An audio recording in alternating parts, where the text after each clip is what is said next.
তো আমাদের গ্রামের একটা বয়স্ক কাকা, তবে বেশি বয়স না, অল্প বয়স, 40, 42, 45 বছর বয়স হবে। অনেকদিন অসুস্থ ছিল সে মানুষটা। মারা যাওয়ার পরে আমাদের গ্রামের কেউ ভয়ে আসতে পারে না, আর এই গ্রামের মানুষ ভয়ে সন্ধ্যের পরে বাইরেও যেতে পারে না। তো আমাদের গ্রামের একজন খবর দিয়ে বলল যে দেখ, তোদের গ্রামে এরকম সবাই প্রচণ্ড ভয় পাচ্ছে, তো তোরা যদি কিছু করতে পারিস। আর আমরা টুকটাক এই ভূতের ভিডিও টিডিও করি, যে মানুষের ভূত দেখাই, যে কোথায় কীভাবে ভূত কোন পরিস্থিতিতে থাকে। তো আজকেও আমরা অনেক রাত্রে চলে এসেছি একদম লোকালয়ের মধ্যে, যে একদম মাঠের পাশে একটা জায়গাতে আমরা বসে আছি।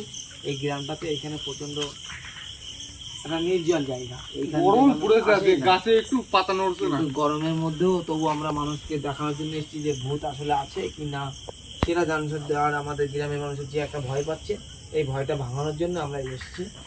তো এখন আমরা যাবো আস্তে আস্তে এই লোকালয়ের থেকে হালকা এগিয়ে একটু সামনে থেকে ঘুরে এসে আবার এইখানেই বসবো। এক কাজ কর, চল সামনে ওই ফাঁকা মাঠের ওই সাইড দেখি চল। ফোন দেখাটা বন্ধ কর, ফোন দেখাটা বন্ধ কর। আয় আয় আয়, এই গরমকাল চারি সাইড দেখে শুরু চল। একদম এই দিকটার থেকে মানুষ বেশিরভাগ ভয়টা পায়। এই যে ওইদিকে সামনে মাঠ না, আর মানে গাছপালা দেখি তোমার ধূপটা টাইপ, ওই জন্য ওই পাশটা ভয় পাই সবাই। ওই লোকটা মানে এদিকে যেতে বুঝলি, মানে এমনি উনি যখন সুস্থ ছিল সবসময় আমাদের পাড়াটা দেখি শুনে চল চারি সাইড। গরমকাল সাপ কোথায় কি থাকতে পারে, তো উনি এদিকটাই বেশি হাঁটাফেরা করছে। ইউটা কি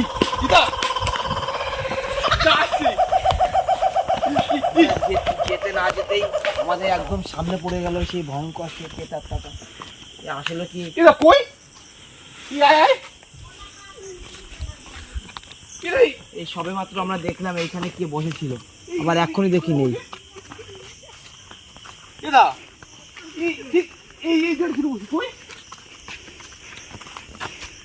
তো আমরা দেখেছিলাম এইখানেই বসেছিল সে ভয়ঙ্কর একটা, সে কি বিদঘুটের চেহারা, গায়ের লোম খাড়া হয়ে যায় দেখলে পরে।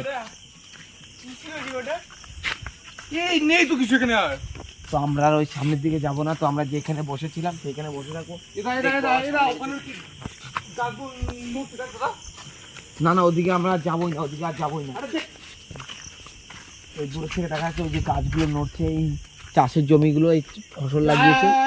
না না, এখন আমরা ওদিকে যাবো না, ওদিকে আমরা যাবোই না, আমরা ওদিকে যাবো না। তো আমরা এখন আস্তে আস্তে যেখানে বসেছিলাম সেইখানে বসবো। যে প্রথমবার একবার দেখেছি, তো দ্বিতীয়বার দেখা যায় কিনা।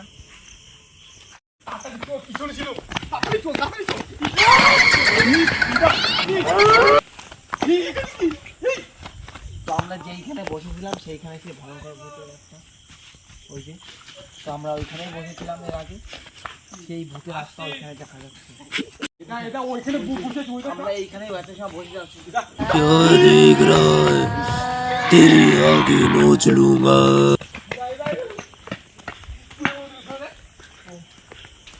এই গ্রামে যে ভয়ঙ্কর মানুষ ভয় পেয়েছিল, সে ভয়টা সত্যি, এখানে কিছু একটা ভয়ঙ্কর ভূত রয়েছে। তো আমরা এখানে এখন আর থাকবো না। চল তো চল চল।